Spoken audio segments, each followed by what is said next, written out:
So essentially my focus today is to, well, talk about the crisis and hopefully get to some quote-unquote solutions. But the thing I want to pull away from is the crisis, in a sense. That is, this idea that this is some kind of an exceptional moment, that this is anything but business as usual. It's not true. I mean, every crisis is different. Every crisis has different faces to it, and the swindlers have different names, but ultimately, it's always the same story over and over again. In fact, if you look at 200 years of capitalism, it's boringly similar from time to time.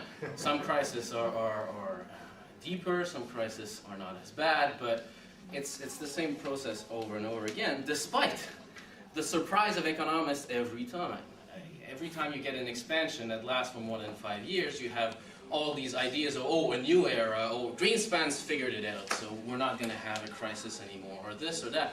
And then, lo and behold, a few years down the road, you get the same thing. So in this case, I want to stress rather some of the background factors, and we'll go point by point, that predicated the current crisis and set the stage, again, with this background thought that this is business as usual for capitalism in a sense. I distributed around a few graphs that I'll be referring to as I go along. There's 5 of them. Right. So, first of all, one of the main and important things that happened during this last expansion is that the expansion didn't happen for everybody. Right? We've had now over 30 years of growth, 30 years of capitalist growth, without any growth in wages. I mean, this is exceptional, right? Last time wages grew significantly is mid-70s. Now we've had 30 years. And this is the first graph I'm giving you, figure 1 over here, where you see I catch the last of the 70s, a little bit of growth in wages, and then, well, StatCat keeps changing the way it calculates data, but so the jumps are artificial. But each curve after that, each line after that, is flat. So wages, essentially, have been stagnant for the last 30 years. The next 2 graphs are about labor share and capital share, i.e., if you have stagnant wages in a growing economy, somebody's getting it, right? If it's not the workers, well, chances are it's somebody else. And the somebody else in this case is capital.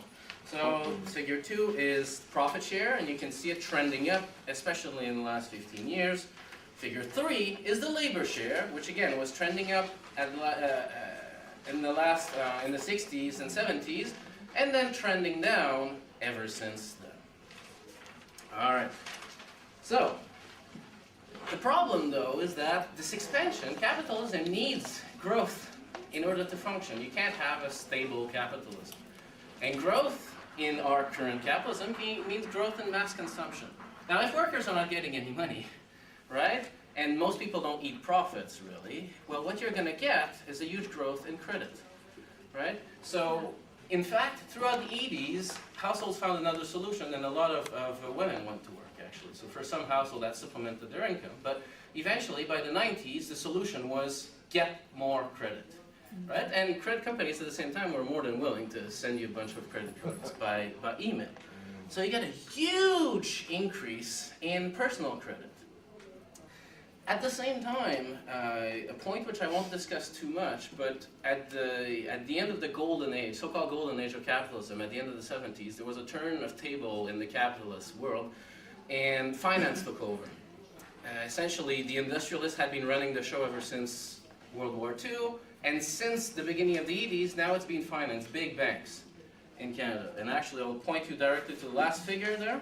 I have its banking profits. Oh. Throughout. So figure 5 on the second page, right? And you can see it's dwindling a little bit in the 80s, and it just explodes in the 90s. But again, falling back again. So you have this increase of credit here, and going to figure 4, I'm sorry, we economists love data, so I couldn't help it. What comes with credit? Debt. Well, debt comes with credit, and bankruptcy when you can't service it, right? So the figure 4 here has 2 curves. On the axis on the right, it's the number of bankruptcies per 1,000 adults, and you can see it trending up, even though if you're fairly stable, it never goes down.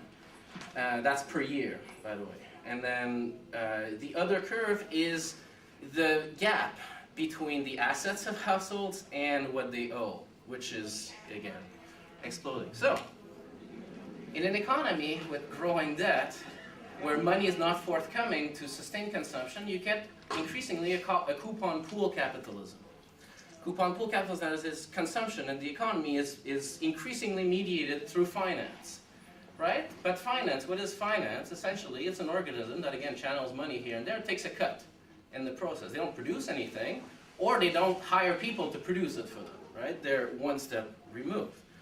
Now, the more the economy is mediated through them, the more you get resources stuck in those markets, and the more you'll get speculation, right? And then, therefore, this specific brand of crisis we've got, this financial crisis, again, nothing exceptional, but the form it took is predicated on this financial system, essentially, having taken over, bloated over, and eventually this speculation happening, and this loan pushing at the same time, because systemically, you need to push loans on your population if the whole thing's going to work if you're not paying them on the other hand. And, well, I'm preaching to the converted here, I'm sure, but, one thing that I usually stress is how, it's important not to blame the victim here, right? The guy who got the loan, the subprime loan, or whatever, was in front of a professional whose job is supposed to be to assess his ability to pay and whether this makes sense or not. So, yes, so it's important not to blame the victim.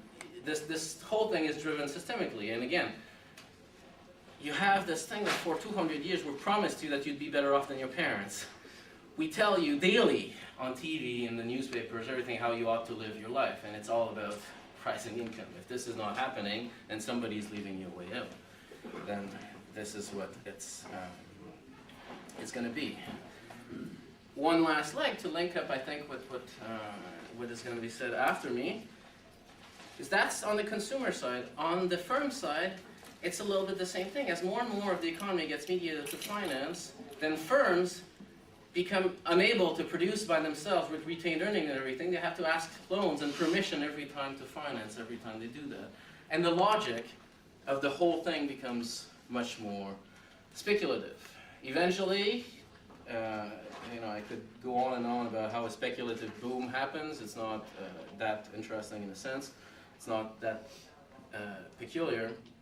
But the important part is that you do get a speculation boom. People get more and more disconnected from reality. This new era idea takes hold, and eventually something bursts in your face because the economy is so fragile after a while that nothing can survive, and then capitalism falls upon itself. And stuff outside of capitalism has to intervene to keep it from collapsing altogether, i.e., the bailout. So let me just turn to solutions now. I don't know how I'm doing for time, but 6 and a half. I have 6 minutes left? Yes. Oh, that's not good. So, but talking of bailout, it's extremely interesting that the same people who did not benefit from the expansion are then called upon via their taxes to help prop up and support a system that, incidentally, didn't do much for them in the last 30 years, right? And you have hilarious stories. I find them hilarious. At the same time, they're pretty despairing. Of memos getting passed around Goldman Sachs, for example, where the execs are telling them, oh, please refrain on conspicuous consumption, because these days it's looking bad. Would you please wait a little bit before you start consuming it? Because we know all those firms that were bailed out are already back in the black. In fact, if they ever were in the red, then actually they put all their losses at the same time to look bad, get the bailout, and go back in the black.